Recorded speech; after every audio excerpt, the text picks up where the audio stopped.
The first news today is a black headscarf that is on sale for just £6 in the Marks and Spencer School Essentials section. The company is selling the hijab after a number of schools has requested the option. Some customers have threatened to boycott the store until the product is removed from stock. Okay, I know saying £6 gave it away, but can you also mention where this is? Yes. This is from England specifically, but the Marks and Spencer services um, Scotland, Ireland, the UK, just that entire area. Okay, It's yeah, before we go into our opinions and the live chat opinions and the Facebook comment opinions. Oh, I should open the Facebook live chat and see what people are saying there as well. But before we get into that, can you tell us the general reasoning behind why people are boycotting it? So the general reason that they're boycotting it is because they're saying that the hijab is something that is not compulsory. This isn't the Middle East. This is the UK, and there are a lot of people who feel like that this product is being forced upon children. Okay, I mean, but it's not being forced upon them. Oh, but I mean by the parents, like not by the store, Correct. right? Correct. Um, I mean, okay, so devil's advocate. Well, parents force everything on their children, including like if it was up to kids, they wouldn't have to go to school, they wouldn't have to do homework, they would be eating candies for breakfast, lunch, and dinner. Obviously, they're kids, so parents get to decide what gets forced on them. Devil's advocate, right? So Right. yeah. I think the main argument is that this is the main point of hijab is to desexualize women, right? Right. To Right. make them less sexy so they're not appealing to men, to protect them. So having hijab for children basically sexualizes children as if they would be attractive, like you're trying to make them not sexy, as if children are sex objects. You know what I mean? That's, I think, the main objection to it. That's exactly right, Armin. As a matter of fact, these hijabs are being stocked for girls as young as 3 years old. So yes, the sexualizing of the women and the purpose of covering the hijab for the modesty of the women, so they don't show their hair and they can have blessed fruit and so forth. It seems like this company is facilitating fundamental Islam spread in the Western world. Well, okay, now I'm gonna put my devil's advocate of a Muslim hat on. I'm going to be like, well, this is not even Islamic because in Islam you don't teach girls are not supposed to put the hijab on until they hit the age of reason. And some people say that's 9. Some people say that's a different age. Some people say depends on puberty. It depends on different things. But they say like, well, putting hijab on a 3-year-old girl, even if some parents do it, that's not even Islamic. So don't criticize Islam for it. What would you say to that? Well, that may not particularly be an Islamic construct, but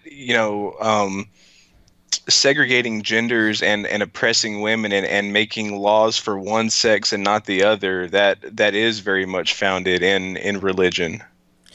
Okay, so they would say to that they have laws for men as well. It's just different laws because men and women are different. That's what they would say. But the thing I say to that, in Islam, you don't have to put the hijab on children, but it is encouraged sometimes as practice, right? For example, it's not.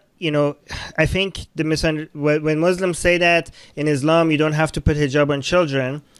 Yeah, you don't have to, but you can. You know what I mean? So, Right.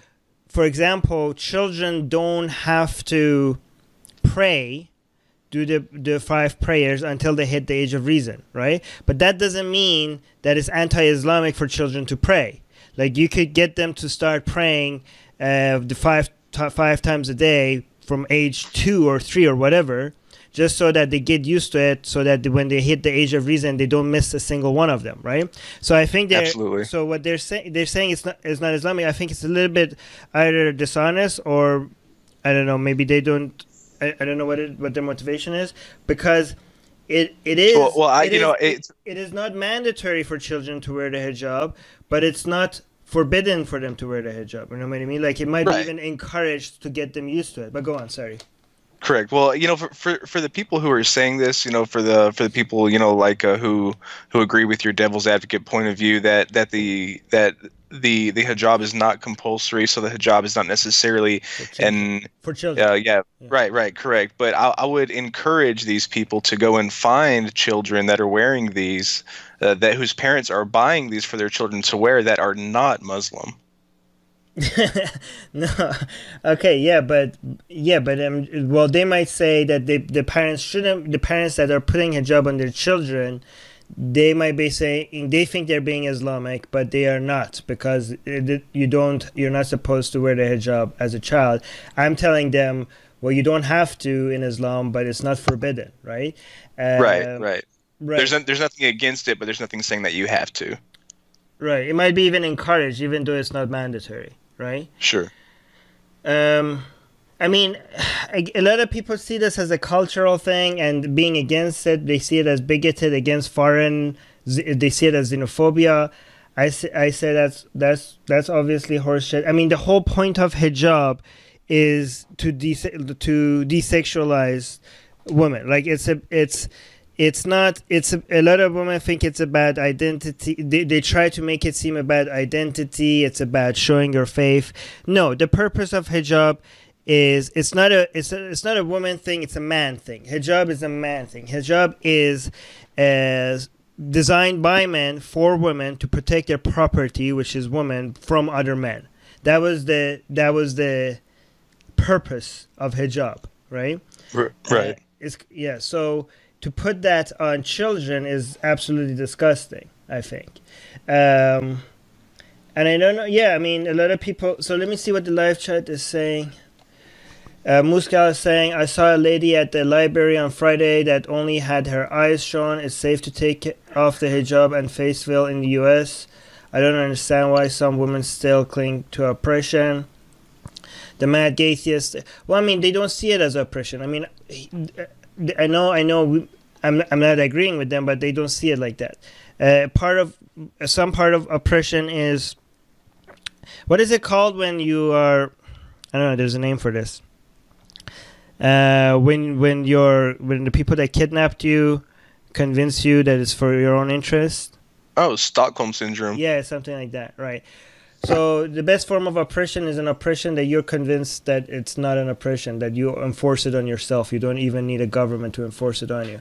The mad gay theist is saying, are they also offering chastity belts, or would that be considered too much? I think this should be considered too much, right? I mean, and again, this a lot of people say this is they might say again, devil's advocate, and I will respond to my own devil's advocate again. This is a private company. There's nothing illegal about wearing the hijab. This company wants to make profit. They're free to sell the hijab, and they're free to tap into a market and make money off of it. What's wrong with that? And my response to that is that there's nothing wrong with that, and there's nothing. I mean, there is something wrong with that, but they have the freedom to do that. Obviously, they do have the freedom to do that, and people have the freedom to respond to it and boycott the company, right? And have a freedom to, make it a PR nightmare for the company. Both sides are free, and so just because you're free to sell an item which is legal, you are allowed to do that. Doesn't mean that you're free from the consequences of doing so, right? Any other devil's advocate that you could think of? Not for this particular position, no. Right. I don't know if it's going to work, or by the way, it might actually. I'm not saying the boycott is going to work, because sometimes it might actually backfire. A lot of people that didn't now might notice. A lot of Muslims might notice this company and now want to support it and go buy it because of all the news attention it gets. And this Mark and Spencer might actually knew exactly what they're doing. Maybe they were banking. I don't know. Maybe they were banking on the controversy that it gets to be able to get a lot of free marketing.